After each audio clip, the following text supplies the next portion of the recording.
Assalamualaikum warahmatullahi wabarakatuh. Selamat siang semuanya.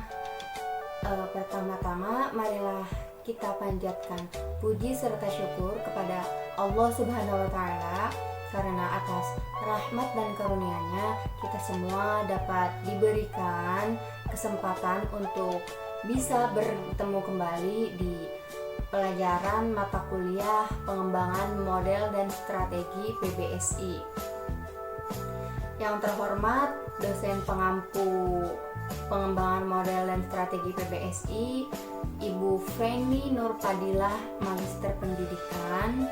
Yang saya cintai dan yang saya banggakan tentunya teman-teman seperjuangan semua kelas 5A.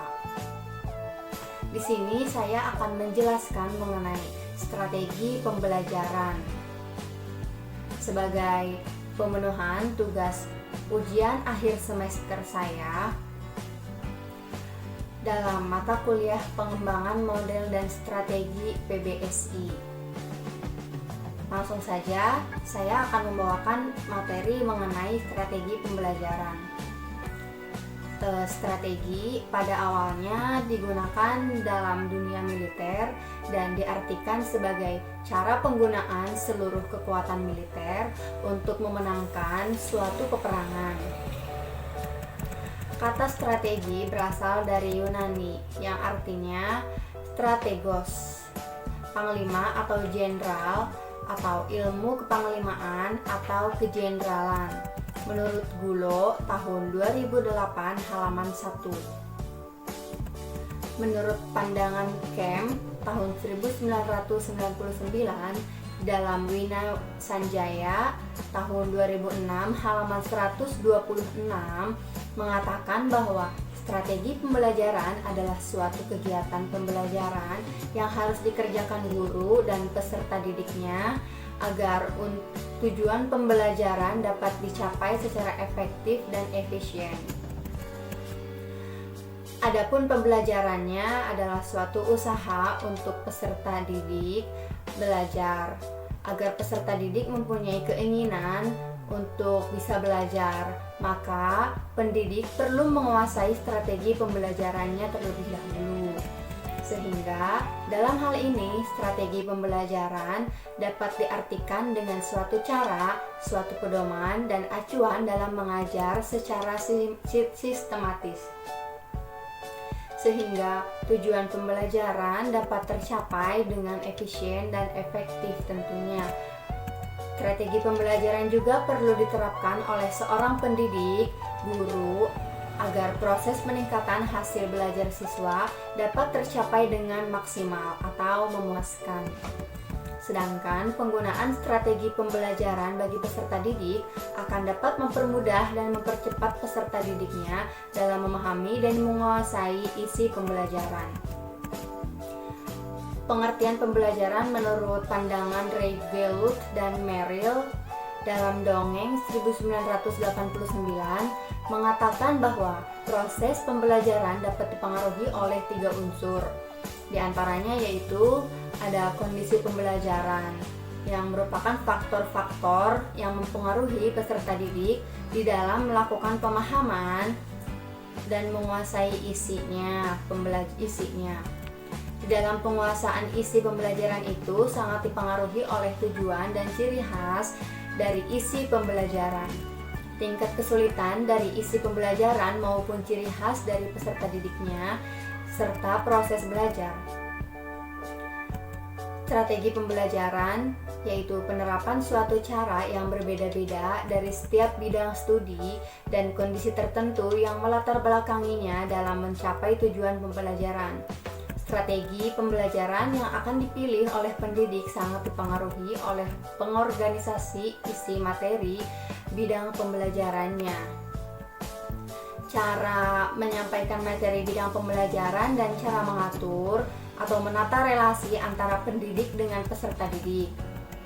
Hasil pembelajarannya, semua hal atau unsur yang dapat dipakai sebagai indikator untuk melihat keberhasilan belajar peserta didiknya dalam mengikuti strategi pembelajaran yang telah dipergunakan pendidik dalam menerangkan materi dan pembelajarannya dalam situasi dan kondisi tertentu.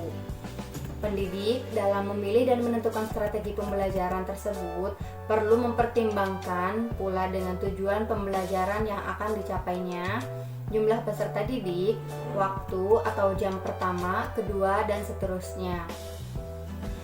Dan berapa lama penyampaian isi materi pembelajarannya. Oleh karena itu, pendidik dapat memilih salah satu macam strategi pembelajaran apapun. Macam-macam strategi pembelajaran dan metode pembelajarannya yaitu ada yang pertama, strategi pembelajaran ekspositori, yang kedua ada strategi pembelajaran inquiry, yang ketiga ada conceptual teaching learning, yang keempat ada strategi pembelajaran berbasis masalah, yang kelima ada strategi pembelajaran inquiry sosial, yang keenam ada strategi pembelajaran kooperatif atau kerjasama kelompok, yang ketujuh ada strategi pembelajaran efektif, dan yang terakhir yang kedelapan ada strategi pembelajaran peningkatan kemampuan berpikirnya siswa. Namun dari kedelapan strategi pembelajaran tersebut, saya akan lebih menjelaskan mengenai strategi pembelajaran inquiry. Strategi pembelajaran inquiry atau disingkat dengan SPI adalah rangkaian kegiatan pembelajaran yang menekankan pada proses berpikir secara kritis dan analitis untuk mencari dan menemukan sendiri jawabannya dari suatu masalah yang ditanyakan. Ada beberapa hal yang menjadi utama strategi pembelajaran inquiry, yaitu ada peserta didik ditantang secara maksimal, mandiri untuk dapat mencari dan menentukan sendiri jawaban dari persoalan yang sedang dihadapinya. Peserta didik dalam strategi ini dipandang sebagai subjek pendidikan atau pengajaran. Yang kedua ada isi materi pembelajaran tidak harus sudah berbentuk konsep jadi, namun bisa saja berupa suatu kesimpulan yang perlu dibuktikan lagi oleh peserta didiknya. Yang ketiga ada strategi pembelajaran ini akan dapat dijalankan bila rasa ingin tahu peserta didiknya sangat tinggi terhadap persoalan. Yang keempat ada strategi pembelajaran ini pelaksanaannya tidak akan berhasil apabila peserta didik yang dihadapi memiliki kemampuan rata-rata. Yang kelima ada strategi pembelajaran ini dapat dilaksanakan oleh pengajar bila jumlah peserta didik tidak terlalu banyak. Yang keenam ada strategi pembelajaran ini memerlukan waktu yang cukup lama dan tentunya sangat panjang. SPI merupakan strategi yang menekankan kepada pembangunan intelektual anak. Pengembangan mental atau intelektual itu menurut Piaget dipengaruhi oleh 4 faktor, yaitu motivation, physical experience, dan social experience, dan yang terakhir ada equilibrium. Strategi pembelajaran jenis ini dapat menggunakan beberapa metode yang relevan, di antaranya metode diskusi, metode pemberian tugas, metode eksperimen, dan metode tanya jawab. Pelaksanaan strategi pembelajaran pendidik yang satu dengan yang lainnya bila akan menyampaikan materi pembelajarannya seharusnya berbeda. Tidak ada yang sama persis dalam memilih dan menjalankan strategi pembelajarannya dalam kondisi dan situasi. Bahkan tema tertentu pasti strategi pembelajarannya akan berbeda. Keberhasilan pelaksanaan strategi pembelajaran pula belum tentu berhasil. Hal ini sangat tergantung antara lain dari kemampuan pendidik itu sendiri, sangat tergantung dari tujuan pembelajarannya, sangat tergantung dari ciri khas kelas atau para peserta didiknya, dan yang sangat tergantung dari sumber belajar yang ada di sekolah tersebut. Materi pembelajaran yang akan disampaikan kepada peserta didiknya harus saling menyambung satu antara dengan yang lainnya. Secara teoritis, pendidik telah paham tentang langkah-langkah operasional pelaksanaan strategi pembelajaran, tapi belum tentu pendidik mampu dan berhasil dalam menerapkan strategi pembelajaran yang telah dipilihnya itu di depan peserta didiknya. Keberhasilan pelaksanaan strategi pembelajaran sangat tergantung pada kemampuan seorang pendidik dalam mengamati, menganalisa, dan memformulasikan kondisi pembelajaran yang ada, seperti tujuan pembelajaran, ciri khusus peserta didiknya, bidang studi yang diampunya atau materi yang akan dijelaskannya, sumber dan sarana prasarana yang mendukung. Jadi pelaksanaan pembelajaran strategi sangat dipengaruhi oleh yang pertama ada tujuan pembelajaran. Dalam mempersiapkan pembelajarannya, seorang pendidik lebih dahulu harus menentukan tujuan pembelajarannya. Tujuan pembelajaran ini sekarang dijabarkan dalam kompetensi inti atau kompetensi dasar dan indikator, di mana tujuan pembelajaran itu hendaknya mewadahi aspek religius, sosial, dan kognitif maupun keterampilan. Oleh karena itu, strategi pembelajaran yang akan dipilih oleh peserta didik hendaknya memperhatikan tujuan pembelajaran yang telah disusunnya.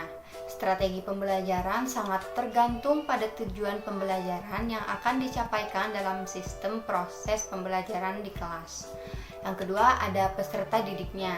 Setiap peserta didik yang terdapat di dalam proses pembelajaran satu dengan yang lainnya tidak pernah sama. Mereka semua memiliki latar belakang yang berbeda. Misalnya ada peserta didik yang mempunyai talenta, bakat, motivasi, sosial ekonomi, latar belakang keluarganya, dan lain sebagainya. Keadaan situasi yang kompleks dari masing-masing peserta didik ini hendaknya menjadi dasar pijakan juga untuk memilih strategi pembelajaran yang akan dilaksanakan dalam proses pembelajarannya. Sebagai contoh, bila peserta didik memiliki gaya belajar visual, strategi pembelajarannya akan berbeda bila menghadapi peserta didik yang memiliki gaya belajar auditif.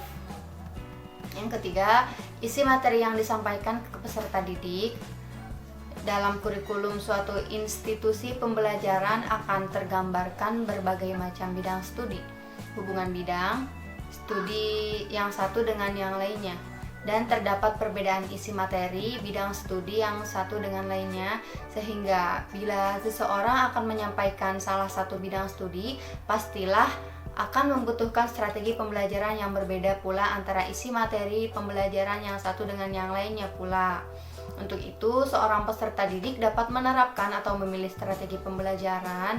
Memilih dan menerapkan metode pembelajarannya perlu memiliki pemahaman yang cukup tinggi dan memadai terhadap struktur atau isi materi pembelajaran yang akan disampaikan ke peserta didiknya. Yang keempat, ada sumber, sarana, dan prasarana yang mendukung pelaksanaan pembelajaran. Seorang peserta didik dalam melaksanakan pembelajarannya akan berhasil atau tidak sangat tergantung pada sumber belajar, sarana, dan prasarana yang mendukung. Menurut banyak penelitian yang telah dilaksanakan, ternyata hasil pembelajaran dari seorang siswa sangatlah dipengaruhi dari sumber belajarnya. Penerapan jenis strategi pembelajaran tertentu untuk isi materi pembelajaran tertentu dan juga membutuhkan media atau sumber belajarnya tertentu pula. Penyampaian isi materi pembelajaran untuk kelas dengan ukuran jumlah peserta didik yang cukup banyak menurut penggunaan media yang berbeda dengan jumlah peserta didik dari kelas yang kecil, sehingga seorang peserta didik akan mengalami kesulitan dalam menyampaikan proses pembelajarannya bila tidak tersedianya sumber belajar, sarana, dan prasarana yang mendukungnya. Selain itu, seorang peserta didik juga perlu memiliki kemampuan untuk mengembangkan sumber belajarnya. Sekian materi yang dapat saya sampaikan, atas kekurangannya mohon dimaafkan dan dimaklumi. Saya tutup. Bila hidayah wa taufik, wallahul muwaffiq ila aqwamit thoriq. Wassalamualaikum warahmatullahi wabarakatuh.